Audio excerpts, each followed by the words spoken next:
Police and Prison Civil Rights Union Popcru has called for top prison officials to be investigated and held accountable for the escape of Thabo Bester from a prison in Mangaung. Police say a manhunt is currently underway in an effort to capture the rapist and murderer. He escaped after his prison cell was set alight in what was initially thought to be a suicide. A subsequent autopsy has failed to match the DNA of the dead body to that of Bester. That was followed by social media posts of suspected sightings of Bester. Let's get more on this. I'm joined by SAPS National Spokesperson Brigadier Athlenda Mathe. Thanks so much for your time on SABC News this afternoon. What should the police know about this man known as Thabo Bester, Tom Motsepe or Katie Nkwana? Okay, so a very good afternoon and thank you for the opportunity. As the South African Police Service, we have launched a manhunt for the convicted rapist and murderer Thabo Bester. Although we don't want to get into the merits of this particular case and investigation, what we can say is that our focus for now as the SAPS is in apprehending this fugitive of justice.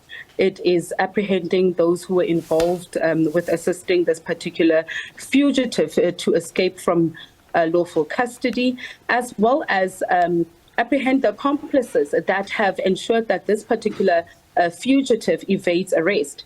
So part of our focus and our investigation lies also on how was this fugitive able to fake his own death. So at this stage, like I've indicated, we have our resources on the ground. We've got a dedicated team led by our Organized Crime Investigations Unit that have been working tirelessly on this case to obviously track down the persons of interest, those that are involved in obviously assisting and facilitating the escape of this fugitive, as well as his accomplices. Brigadier, just give me a sense of what type of resources have been deployed and how long that's happened for. Okay.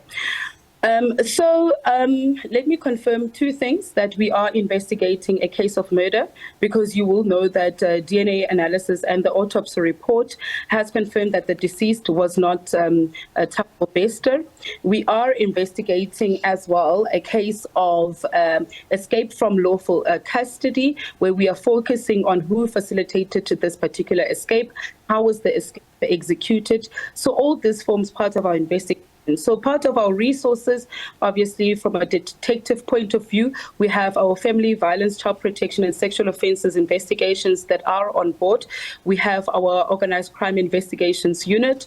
We've got our crime intelligence officers, both from the Free State as well as Gauteng, that are working tirelessly on this case. They have been working on this case from the onset.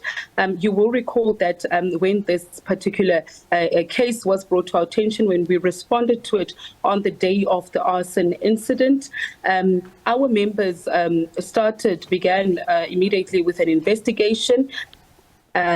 We conducted a preliminary investigation. The initial charge in this matter that was registered was an inquest, but following our preliminary investigation, where we took in account the autopsy report, we also...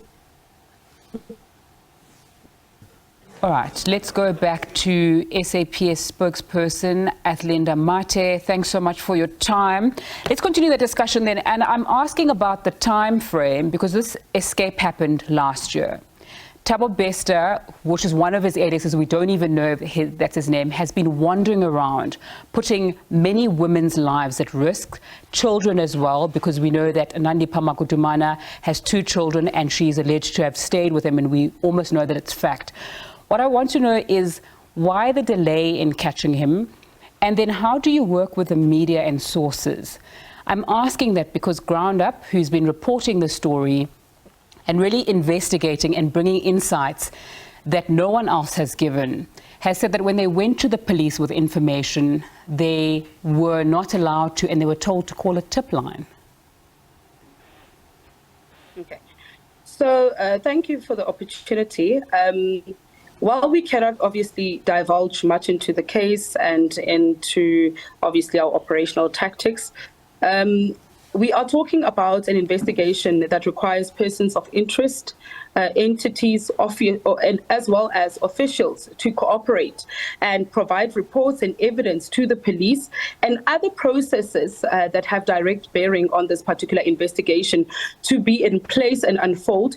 So basically, we are dealing with a complex type of an investigation because our preliminary investigation indicates to us that this is an organized crime, and hence our organized crime investigations unit are leading investigations into this particular matter.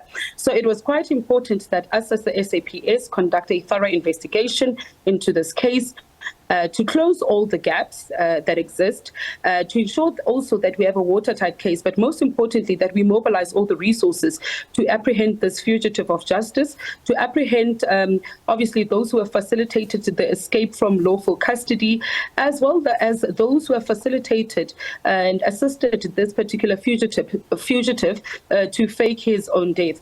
So as the SAPS, we have been there from the onset of the investigation. It was the SAPS who initiated for a DNA analysis. So we insisted on a DNA analysis to be conducted on the body that was found in the prison cell, so that we are able to ascertain that this body is that of Thabo Bester or not. It was the SAPS that changed the charge from inquest to murder, and it has been the SAPS that has led investigations into wrongdoing at that particular prison and correctional services center. Brigadier, but I think the question that I'm asking and that you're not answering is the one about ground up going to you with information, and that information not being used reportedly as they have now escaped from the place where they were. And then there's also someone online who said that she's tried to go to the SAPS with information. Her name is Giabetso Khotsane. When they asked for help and they gave information about Bester's ID and address and even working phone number, they were told they were unauthorized sources and turned away.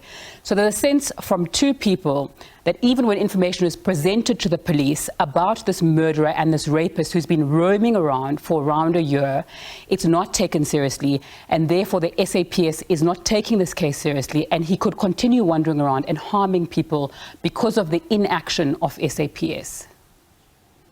Okay. So as I've indicated from the onset, the SAPS has been working tirelessly on this case. As soon as it was reported, as soon as we obviously deployed resources to the prison center on the night of the arson incident. On the issue of ground up, I would have to get information from our provincial office to ascertain whether or not ground up did provide information and ask for assistance from them. What I can say is that as the SAPS, we are monitoring all platforms, including the social media platforms, where we have been receiving information, where people have been sharing information. All that information is being collated and it's been collected by this particular task team that has been established, obviously, to lead investigations.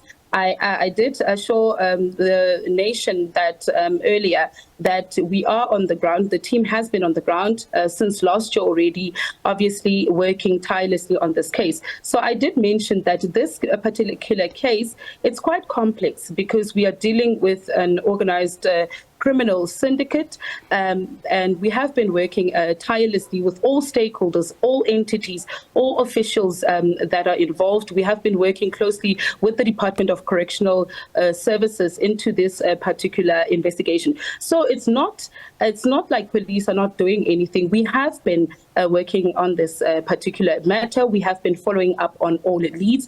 Just because the SAPS were not vocal on this particular issue does not mean that the SAPS not doing anything on this particular matter. We have previously indicated to reporters and those that were inquiring on this particular matter that investigations are at a critical stage. So it would not be in the best interest of investigations that we discuss this matter in the public domain. campaign, but it's just to assure the people of South Africa, the victims that are involved, the survivors that are involved, as well as the affected families, that the SAPS is leading the investigations. The National Commissioner of the South African Police Service has ordered that the case into this Mangaung prison escape be prioritized as a matter of urgency, so that we are able to arrest those involved.